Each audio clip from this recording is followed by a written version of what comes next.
Avant de retrouver Dimitri Vernet, notre signature européen Christophe Lamar, bonjour. Bonjour Thomas, bonjour à tous. La revue de presse, une crise française à la une des journaux aujourd'hui, qui est aussi une crise européenne. Tous les pays de la zone euro sont rattrapés par la pénurie de logements. Ça craque partout. Le titre s'étale en gros caractères à la une de l'Opinion. Il y a cette photo où l'on voit des dizaines de milliers de personnes rassemblées à Madrid pour dénoncer l'augmentation du coût du logement. La capitale espagnole, longtemps bon marché, rattrapée à son tour par la fièvre des prix. En 5 ans, les loyers ont bondi de 30%. À Berlin, les loyers ont été multipliés carrément par 2 en 10 ans. Madrid, Berlin, Rome, Paris, l'Opinion a fait le tour des capitales européennes. À chaque fois, le même schéma à l'œuvre. La hausse des prix pousse de plus en plus de monde hors des villes. Cet exil contraint attise les inégalités et l'incompréhension, explique Sandra Matorel.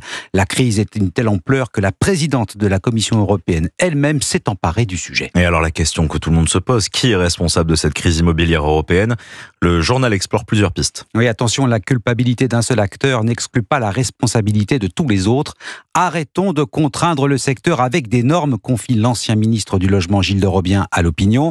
Autre coupable désigné, les locations touristiques, fléau qui assèche le marché locatif longue durée. En France, comme en Italie par exemple, les locations type Airbnb ont fait grimper les loyers de 50% en moins de 5 ans. Enfin, il faut ajouter les crédits immobiliers plus chers, la hausse des prix généralisés et bien sûr, l'absence de construction dans le neuf. Pour les experts du secteur, c'est simple, tout cela constitue une bombe sociale à retardement.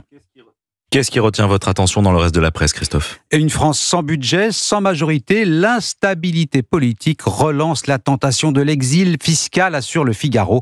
Peur de la surtaxation, des hausses d'impôts, les contribuables les plus riches s'interrogent. Pourquoi rester alors que le plus d'impôts n'empêche pas le moins de services publics? Parmi les destinations privilégiées, la Suisse et l'Italie, proximité oblige. Et aujourd'hui, c'est manger des œufs.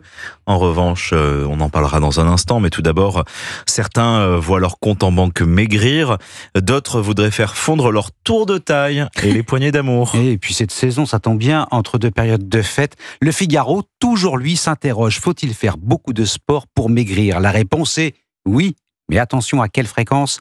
2h30 par semaine. Facile. Quand même, ouais, facile. Résultat d'une compilation d'une centaine d'études sur le sujet, réalisées par des chercheurs iraniens et britanniques, évidemment. Cela doit s'accompagner d'un régime alimentaire équilibré. Oui, Estelle, oui, mais ça vaut mieux parce que le burger frites, c'est pas vraiment recommandé. Ouais, en ce moment, après une séance de sport. C'est un peu compliqué. En revanche, on peut manger des œufs. Ça, c'est bon pour la santé. C'est ce que nous apprend le Parisien aujourd'hui en France. Elle est tellement bon que le journal lui consacre une partie de sa une, figurez-vous. L'œuf à la coque, ne souriez pas, c'est très sérieux. L'œuf est bon sous toutes ses formes. Au plat, à la coque, donc en omelette. Il est pas cher. 29 centimes d'euros l'unité en moyenne et comble une partie de nos besoins nutritionnels. C'est ce qu'assure le diététicien interrogé par le journal. L'œuf, c'est la vie, dit-il. On peut en manger entre 5 et 7 par semaine. Un sportif peut se permettre d'en ingurgiter 2 par jour. Vous l'aurez compris. Oui, vous l'aurez compris. La poule est votre meilleur ami. C'est pas Alain qui me dira le contraire.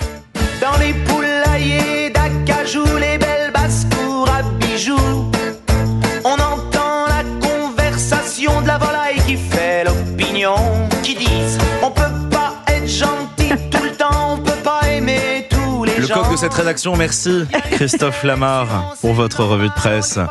Très bon week-end à vous. Bon week-end à vous deux. Très bonne journée. Merci.